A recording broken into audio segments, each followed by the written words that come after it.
Hello viewers, thanks for watching, and today we will be talking about the Loving v. Virginia case. In 1967, the landmark civil rights case Loving v. Virginia took place.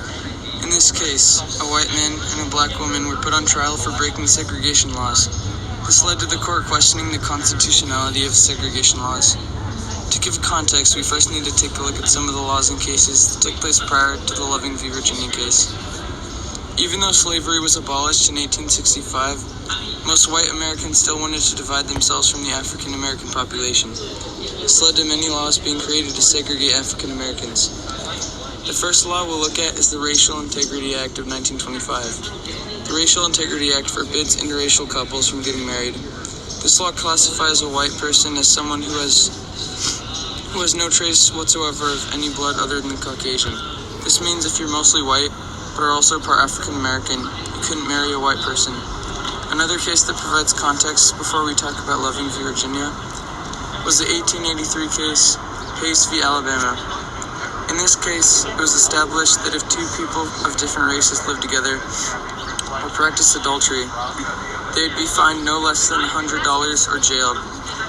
This case would later be overturned by Loving v. Virginia. The last set of laws we have to establish are the Jim Crow laws. In 1865, shortly after the abolition of slavery, white people still thought the rights of black people should be limited. Laws such as the Black Codes were implemented to keep black people from having the same rights.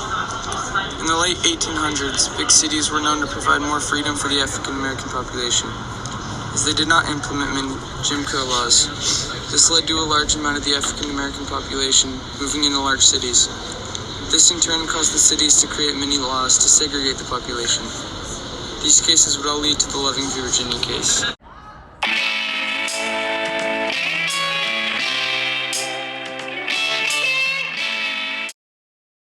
Loving v. Virginia was a landmark civil rights decision of the U.S. Supreme Court in which the court ruled that laws banning interracial marriages violates the equal protection and due process clauses of the 14th Amendment.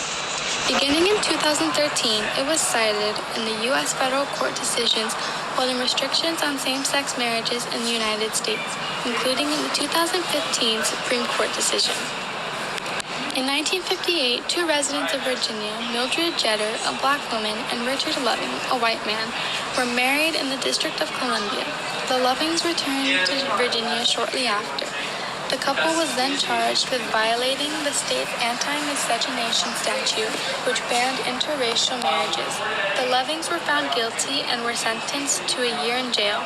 The trial judge agreed to suspend the sentence if the Lovings agreed to leave Virginia and not come back for 25 years.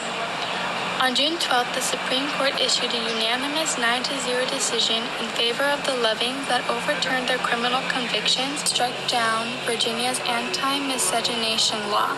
The court's opinion was written by Chief Justice Earl Warren. Virginia's officials argued that the state's anti-miscegenation law did not violate the Equal Protection Clause because it equally burdened both whites and non-whites, since the punishment for violating the statute was the same no matter what the offender's race was. A white person who marries a black person receives the same punishment as a black person who's married to a white person.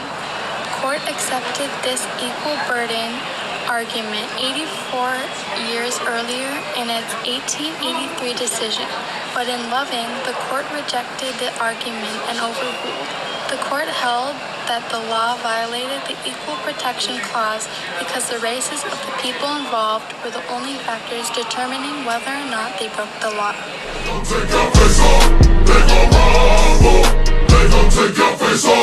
It's about drive, it's about power. We stay hungry, we devour. Put in the work, put in the hours, and take what's ours. The Loving v. Virginia case is deemed a landmark case for its effect on future court rulings. By declaring Virginia's anti-miscegenation law unconstitutional, the Supreme Court ended prohibitions on interracial marriage and dealt a major blow to segregation. Despite the court's decision, however, some states were slow to alter their laws.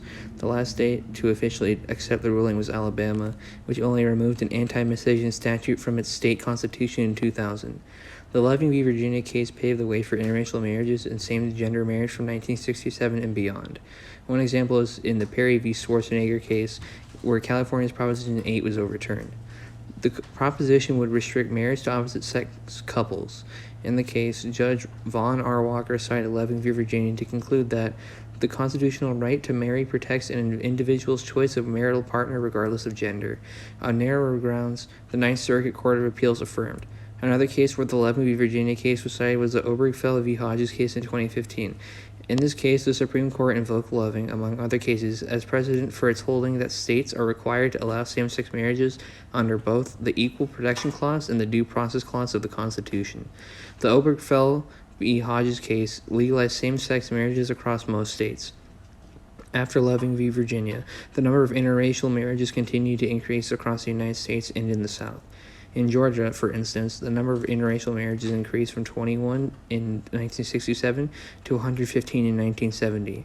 At the national level, 0.4% of marriages were interracial in 1960, 2% in 1980, 12% in 2013, and 16% in 2015, almost 50 years after Loving. In 2017, exactly 50 years after Loving v. Virginia, more than 1 in 6 newlyweds and 18% of black newlyweds have a spouse of another race. Between 1980 and 2015, the share of white newlyweds who marry outside their race has grown from 4% to 11%. The Loving v. Virginia case led the way for interracial and same-sex marriages, truly making it a landmark case with a huge impact on history.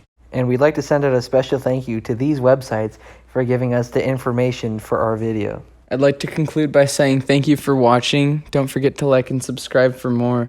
We'll see you next time.